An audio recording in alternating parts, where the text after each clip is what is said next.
Durant les 2 dernières conférences sur le Notre Père, nous avons contemplé le mystère du Père. Aujourd'hui, nous allons aborder la première demande qui concerne nos nécessités matérielles et spirituelles. Comme dit le catéchisme, ce sont des chemins vers le Père. Elles offrent notre misère et sa grâce. L'abîme appelle l'abîme. Alors ce soir, donne-nous aujourd'hui notre pain de ce jour. Avant toute autre chose, sachez que le Père désire que nous lui demandions la nourriture. Il veut être considéré d'abord comme celui qui, donnant cette nourriture, pourvoit ainsi à notre vie. Et il entend lui-même être ce pain quotidien. Je suis le pain de vie, celui qui me mange vivra éternellement. Cette demande du Notre Père est donc pour nous une invitation pressante à nous tourner à nouveau vers Dieu comme vers un Père. Entre la paternité et la nourriture, il y a un lien étroit. Si le Père est celui qui donne la vie, c'est aussi celui sur qui l'on peut compter pour recevoir la nourriture indispensable pour vivre. Quelle audace avons-nous en disant « donne-nous ». Mais nous voyons en lui un Père et nous attendons de lui que sur tous les plans, il subvienne à notre vie. Et même si nous sommes éloignés de lui comme le Fils prodigue, dès notre retour, le Père tue le veau gras pour faire la fête. Alors avec confiance, n'hésitons pas à nous adresser à lui, il n'attend que cela, donne-nous. Déjà dans l'Ancien Testament, Dieu donnait la manne à son peuple ainsi que sa parole, car l'homme ne se nourrit pas seulement de pain, mais de toute parole qui sort de la bouche de Dieu. Le Père leur a donné aussi la sagesse comme nourriture. Le Christ est donc dans la ligne de toute la tradition vétérotestamentaire, non seulement lorsqu'il se donne comme la nourriture ou l'eau vive, lorsqu'il nous invitera à nous nourrir aussi de son enseignement, mais encore lorsqu'il mettra son amour à nourrir la multitude qui le suit en Galilée. Le discours sur le pain de vie commence d'ailleurs par une multiplication des pains matériels, prouvant bien que Dieu est ce Père qui donne aux hommes le pain dont ils ont besoin. Et puis ensuite, le Christ passe du matériel au spirituel. Je suis le pain de vie. Celui qui mange ce pain vivra par moi. Pain matériel, quotidien, pain de vie, parole de Dieu, sagesse, pain de l'intelligence, volonté de Dieu, nourriture des croyants, qui est dispensée par notre Dieu, qui est paternel et provident. Voilà des notions qui toutes parlent de l'idée de nourriture que Dieu donne à ses créatures. Alors, demandons à Dieu le pain nécessaire à notre corps. Et il ne s'agit ici ni d'une simple aumône, ni même de charité, mais d'une nourriture quotidienne qui fortifie notre corps pour qu'il devienne un instrument plus efficace au service de notre âme, qui elle-même est au service de Dieu. Dans l'Évangile, la nourriture n'est jamais une fin en elle-même. Elle est toujours liée à un don plus élevé ou donné en fonction d'une fin plus haute. Il est important de se nourrir pour grandir. Mais il faut éviter de sombrer dans l'excès. J'imagine que vous avez entendu vos parents vous dire « Ne te bourre pas de pain, tu ne mangeras plus ». En vous disant cela, naturellement, je ne veux pas vous interdire à faire de temps en temps un bon repas. Au contraire. Surtout si en plus il est partagé avec des amis. Le repas, c'est un moment de convivialité. C'est pas pour rien que le Christ allait régulièrement chez des amis pour déjeuner ou pour dîner. Mais dans cette demande du Notre Père, le Christ veut surtout nous parler de la manne, de la fidélité à l'alliance. La fidélité aux responsabilités, fidélité même aux petites choses. Il s'agit de la manne des rencontres, la manne de l'amitié, la manne des regards, des sourires qui disent « je t'aime » et qui réchauffent le cœur. La nourriture essentielle est la fidélité aux 1000 délicatesses du quotidien.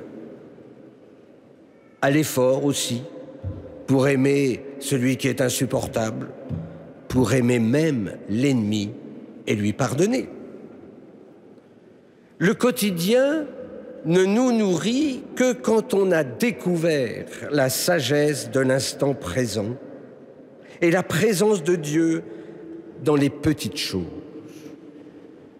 Même au fond des casseroles. Ça, je dis ça pour les maîtresses de maison. C'est cette nourriture que nous devons demander. Elle est essentielle pour que nos cœurs soient constamment éveillés à la volonté du Père et à l'amour du prochain. N'oublions pas non plus le pain de la parole.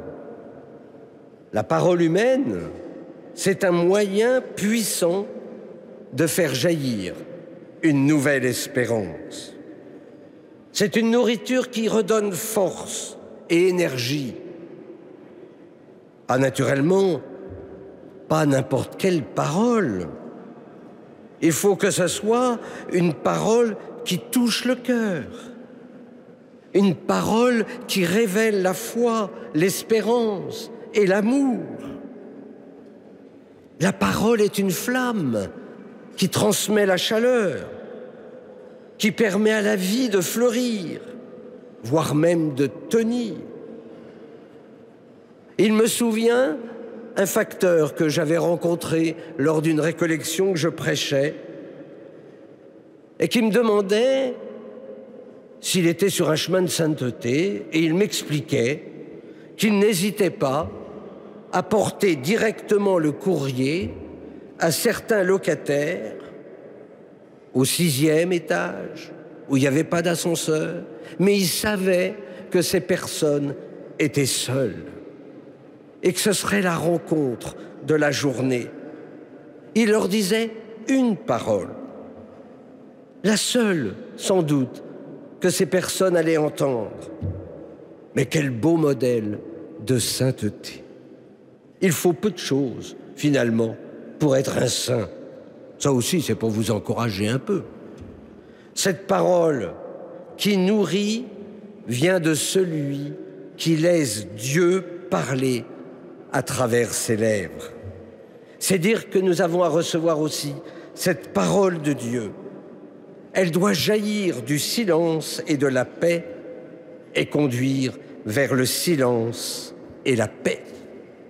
Que de paroles inutiles, que de paroles pour ne rien dire, que de paroles aussi qui blessent et parfois même qui tuent. Mais il y a aussi des paroles qui font revivre, des paroles qui ravivent l'espérance. Dieu se sert de sa parole vivante pour donner la vie. Et ceux qui annoncent la parole doivent se rappeler qu'ils ne sont pas là pour donner de bonnes idées. Non, ils sont là pour communiquer la vie et bien révéler le dessein d'amour du Père. La parole peut devenir un sacrement qui apporte alors la lumière et la présence du Christ. La parole de Dieu, les paroles de l'Évangile sont un pain de vie qu'il faut manger chaque jour parce qu'elles nous conduisent à l'essentiel. Ainsi, demander à Dieu le pain de ce jour est un moyen de nous rappeler à quelle maison nous sommes attachés, de quelle famille nous faisons partie, de quel Père nous dépendons. Exprimer cette demande, c'est affirmer notre dépendance vis-à-vis de Dieu. C'est se souvenir de sa providence paternelle. Oui, mais nous avons souvent peur de manquer et l'on aime stocker nos provisions, quitte d'ailleurs à gâcher la nourriture, alors que tant de gens manquent de pain. Quel beau geste de bénir le pain avant de le rompre. Le Père veut nous faire comprendre que tout en étant le fruit de notre travail, notre pain est aussi un don qui vient de lui. C'est à lui que nous le devons. C'est donc aussi sur lui que nous devons compter pour nous l'assurer. Être disciple du Christ, c'est vivre cet équilibre entre l'effort personnel, le travail, et la confiance en Dieu. Voilà peut-être la vraie pauvreté du cœur, cette volonté de ne jamais vouloir faire de réserve ou de ne se suffire à soi-même sur aucun plan, pas plus matériel que spirituel. Il ne s'agit pas non plus d'être la cigale de la fable de La Fontaine. Nous sommes des êtres responsables. Et le Seigneur ne nous demande pas de prendre des risques qui mettraient en péril notre famille ou tout simplement nous-mêmes. Non, la question la plus fondamentale est ma relation à la nourriture, mais aussi ma confiance et mon abandon dans la vie spirituelle. L'année prochaine, je vous ferai une série de conférences sur Sainte Thérèse de l'Enfant Jésus. Mais dès maintenant, il nous faut évoquer ce beau chemin, cette enfance spirituelle. Écoutez-la, il faut rester petit enfant devant Dieu. Et rester petit, c'est reconnaître son néant. Attendre tout du bon Dieu comme un petit enfant attend tout de son Père. C'est ne s'inquiéter de rien, ne pas gagner de fortune, rester petite. C'est ne point s'attribuer à soi-même les vertus que l'on pratique, se croyant capable de quelque chose, mais reconnaître que le bon Dieu a posé des trésors dans la main de son petit enfant pour qu'il s'en serve quand il en aura besoin. Mais c'est toujours le trésor du bon Dieu. Quel beau chemin d'humilité. Ainsi, il s'agit d'envisager notre tâche dans les limites de l'aujourd'hui. C'est ainsi que l'on demeure ouvert à l'action de Dieu. Celui qui fait des plans et qui poursuit la réalisation d'une œuvre personnelle finit toujours par en être prisonnier. Pour chercher le royaume de Dieu, il ne faut pas être accaparé par le souci d'établir déjà d'abord le nôtre. En revanche, si nous cherchons d'abord le royaume, c'est-à-dire si chaque jour nous nous mettons à l'écoute de Dieu et nous nous offrons à lui pour qu'il nous fasse entrer dans son projet qu'il a pour nous, alors nous pouvons être sûrs qu'il va nous rompre notre pain. Là encore, il ne s'agit pas d'attendre que tous ces projets tombent du ciel. Je rappelle que la paresse n'est pas une vertu chrétienne. Non, il s'agit plutôt de confier nos projets au Seigneur et de prendre le temps de s'asseoir pour discerner. Ainsi que de jeunes devraient faire une retraite avant de s'engager dans un cycle d'études, se poser la question, est-ce vraiment mon désir? Est-ce mon choix? Qu'est-ce que Dieu attend de moi? Dans notre monde de compétition, on se laisse embarquer dans telle filière sans trop réfléchir au lendemain. Et que de jeunes ensuite sont obligés de se réorienter car ce métier non choisi finalement ne leur plaît pas. Mais est-ce qu'ils ont pris le temps de discerner? Il ne s'agit pas non plus d'attendre de Dieu qu'il nous nourrisse à ne rien faire, mais bien de considérer Dieu comme notre maître et de nous mettre à son service. Allez vous aussi à ma vigne et vous aurez un salaire qui n'est pas seulement d'ailleurs le pain quotidien, c'est une participation aux bénéfices surnaturels, c'est-à-dire une participation à la vie du maître. Nous sommes non seulement ses ouvriers, mais aussi ses enfants. Ce travail ne peut pas être séparé de cette intimité avec le Seigneur. Cherchez d'abord le royaume de Dieu et sa justice, le reste vous sera donné par surcroît. De cette intimité avec le Seigneur naissent la confiance et l'abandon à la providence divine. Il y a aussi une autre dimension à ne pas négliger. En demandant le pain quotidien pour nous-mêmes, nous le demandons aussi pour tous ceux qui ne mangent pas. Nous, enfants de Dieu, nous devons nous préoccuper d'être pour nos frères les intendants de cette providence.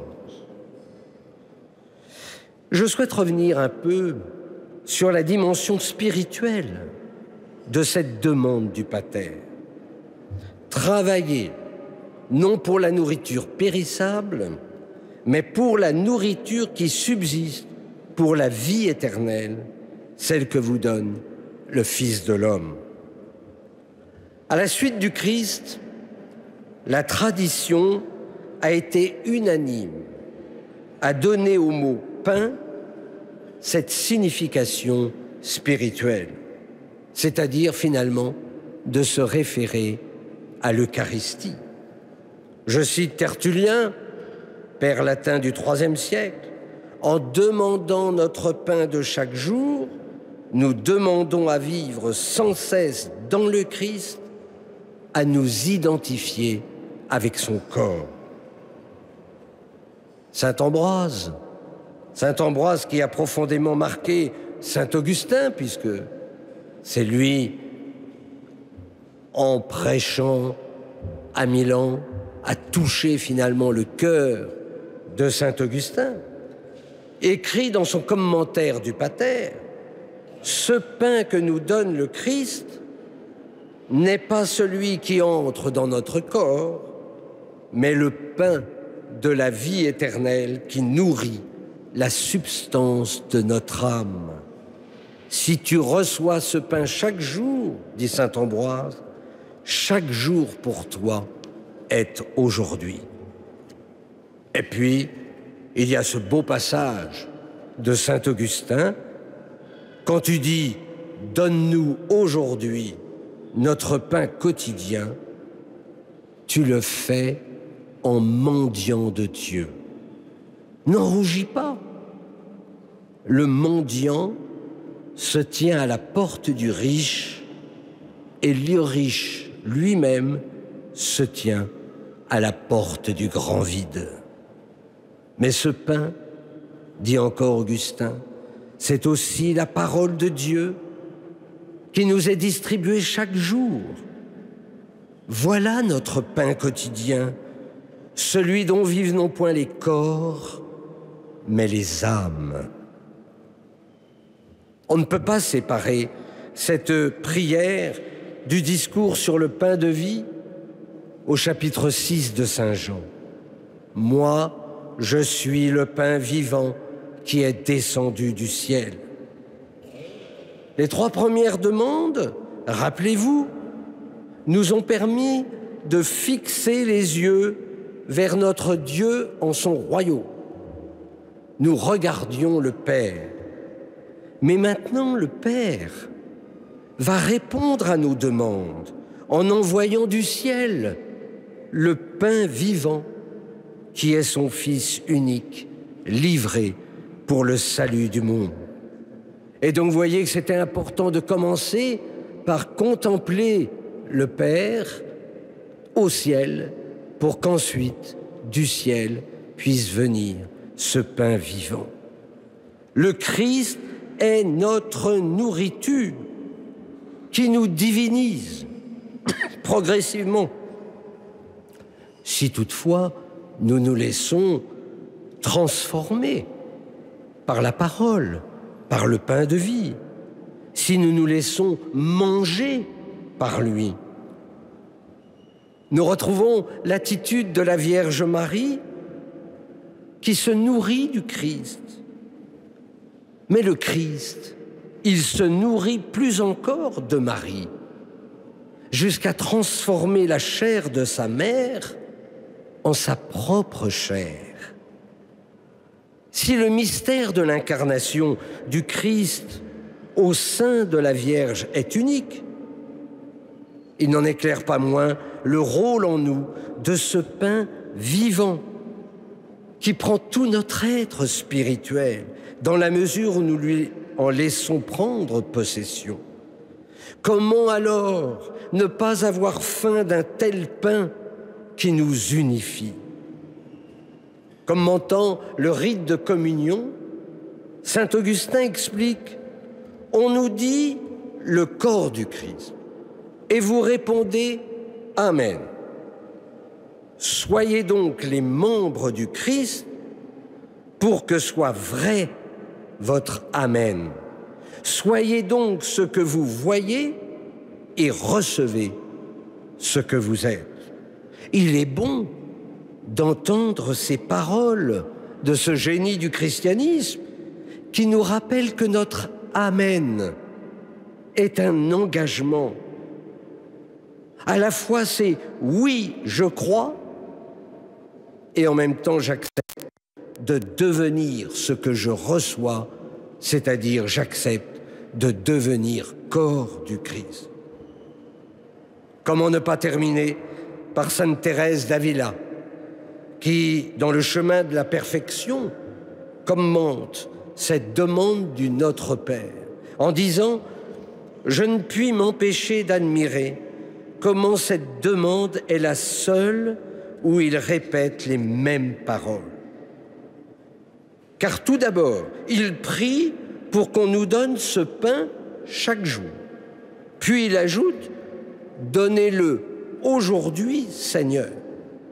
C'est comme s'il disait à son Père qu'ayant été une fois livré à la mort pour nous, étant désormais notre Dieu, il ne nous l'enlève pas, mais le laisse nous servir tous les jours jusqu'à la fin des temps. Qu'à cette pensée, mes filles, votre cœur s'attendrisse et s'embrase d'amour pour votre époux. Oui, le Père l'avait promis. Le Fils ne peut pas nous abandonner. Et ce pain quotidien est sa présence, présence intérieure, puisque le Christ est en votre cœur, présence eucharistique sur l'autel qui devient le lieu de la transfiguration. Le pain que nous demandons est d'abord ce pain de vie, c'est-à-dire cette présence eucharistique que le Fils offre à son Père chaque jour. Et Thérèse ajoute alors des conseils pour l'action de grâce après avoir reçu la communion.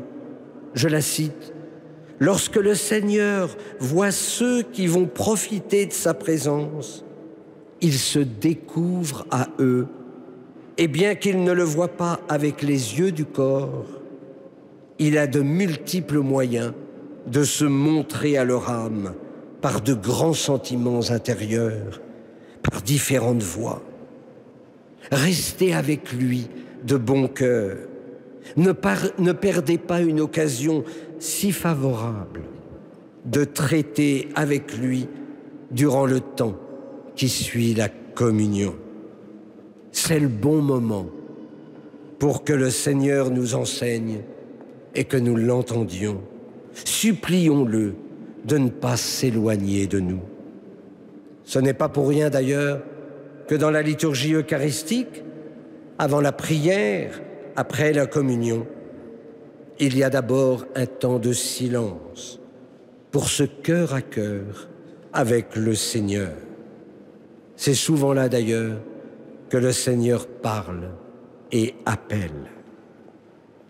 Il me souvient, préparant la messe présidée par le pape émérite Benoît XVI aux Invalides, ce dernier d'abord avait découvert qu'il y avait 260 000 fidèles, alors qu'au départ on lui avait dit qu'il y en aurait 100 000. Et ce dernier m'avait demandé 2 temps de silence.